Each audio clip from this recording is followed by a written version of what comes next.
బాగున్నారండి? కోనసీమ మనోజ్ కిచెన్. మీరంతా ఏం చేస్తున్నారండి? గోంగూర తీసుకున్నానండి, గోంగూర పచ్చడి చేసుకుంటున్నాను. మనకు అప్పుడప్పుడు పుల్లగా ఏమన్నా పచ్చళ్ళు ఏమన్నా కావాలంటే ఆవకాయ మాగాయలు ఏమన్నా నెలాఖరు కదండి, ఇప్పుడు మే నెలలోనే వస్తున్నాయంటే ఏప్రిల్ మార్చి టైంకి చాలామందికి సంవత్సరం అంతా పెట్టుకున్న నిలవ పచ్చళ్ళు అన్నీ అయిపోతుంటాయి. చాలామంది ఇళ్ళల్లో ఉంటాయి, కొంతమందికి అయిపోవచ్చు. మనం గోంగూర పచ్చడి తినాలనుకుంటే అప్పటికప్పుడు ఫ్రెష్గా ఇలా గోంగూర ఉప్పు వేసుకుని నానబెట్టేసుకుంటామండి. ప్రతి ఆకుకూర కూడా నానబెట్టుకుని శుభ్రంగా మురికంతా వచ్చిన తర్వాత 4-5 సార్లు కడిగేసుకుని ఎప్పుడు కూడా ఆకుకూర నానబెట్టుకోకుండా ఉండకూడదండి, చాలా క్రిములు వస్తుంటాయి. వెల్లుల్లిపాయలు, జీలకర్ర, ఎండుమిరపకాయలు చూడండి నేను వేసుకుని మినపప్పు వేసుకుని శుభ్రంగా వేపేసుకున్నానండి. మనం ఇందాక ఉప్పు వేసి నానబెట్టుకున్నాం కదా ఆకుకూరలో, అది దేనికి పనిచేయదండి, అది క్రిములు పోవడానికి ఒక్కటే. ఇప్పుడు అలా కాదండి, శుభ్రంగా ఎంచక్క మళ్ళీ గోంగూర వేసేసుకుని ఫ్రెష్గా కడుక్కున్నాం కదా 4-5 సార్లు. ఇప్పుడు కళ్ళుప్పు వేసేసుకున్నానండి ఇందులో. అలా సిమ్లో పెట్టేస్తే ఒకే 10 నిమిషాలు కూడా పట్టదండి, గోంగూర శుభ్రంగా మగ్గిపోతుంది.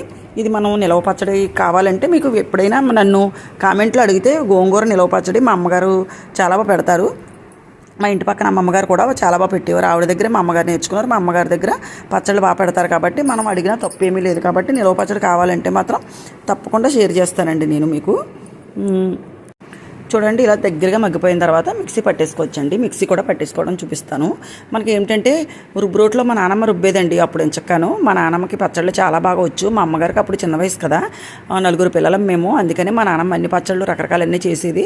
మా అమ్మ కూడా వంటలు అవి అన్నీ చేసుకుంటూ ఉంటారు కదా, పెద్దవాళ్ళు చేసిన పచ్చళ్ళు చాలా బాగుంటాయి కదా. అప్పుడు మా నాన్నమ్మ ఇలా ఉల్లిపాయ ముక్కలు దగ్గర పెట్టుకుని రోట్లో రుబ్బుతూ ఉంటే మేము ఉప్పు చూడమని ఇస్తే, అబ్బా ఉల్లిపాయ ముక్క వద్దు అని మామూలు పచ్చడి చేతిలో పెట్టుకుంటే, కాదు ఉల్లిపాయ ముక్కలతోటి అన్నం తినాలని బలవంతంగా ఉల్లిపాయ ముక్కలు లాస్ట్లో వేసండి కచ్చపచ్చగా అంటారు కదా, అలాగే రుబ్బేది. ఎక్కువసేపు మిక్సీ పట్టకూడదన్నమాట.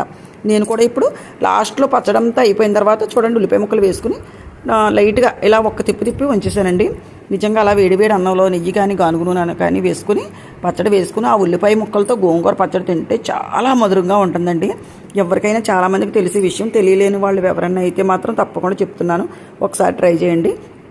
మీకు గోంగూర నిలవ పచ్చడి కావాలంటే కంపల్సరీ మీరు కామెంట్లో అడిగారంటే తప్పకుండా నేను మీకు వీడియో షేర్ చేస్తానండి. ఎవరైనా కామెంట్లో అడగాలి, నన్ను అడిగితే చేస్తాను తప్పకుండాను. మీకు ఏ పచ్చడి కావాలంటే ఆ పచ్చడి కూడా నేను కూడా తయారు చేస్తానండి. వేడివేడి అన్నం ఇలా పెట్టుకుని అరటాకులో గోంగూర వేసుకుని చక్కగా నెయ్యి వేసుకుంటే చాలా బాగుంటుంది. మనం ఆంధ్ర గోంగూర ఆవకాయ మనం ఎప్పుడు జీవితంలో మర్చిపోలేం కదండి. ఎలా మర్చిపోతామండి, మనం ఇటువంటి రుచికరమైన వంటలు తింటూ ఉంటాం, మనకి అలవాటు అయిపోయింది కదా. చూడండి వేడివేడి అన్నంలో ఆవకాయ తింటుంటే ఎంత ఫీలింగ్ వస్తుందో, సేమ్ ఇంకా గోంగూర పచ్చడి కూడా తింటుంటే చాలా అద్భుతంగా ఉందండి నిజంగాను. ఫస్ట్ ముద్ద ఎప్పుడు కూడా దేవుడికి పెట్టుకుంటాం కదా. చూడండి ఈ వీడియో మీకు నచ్చట్లయితే లైక్ చేయండి, షేర్ చేయండి, సబ్స్క్రైబ్ చేయండి.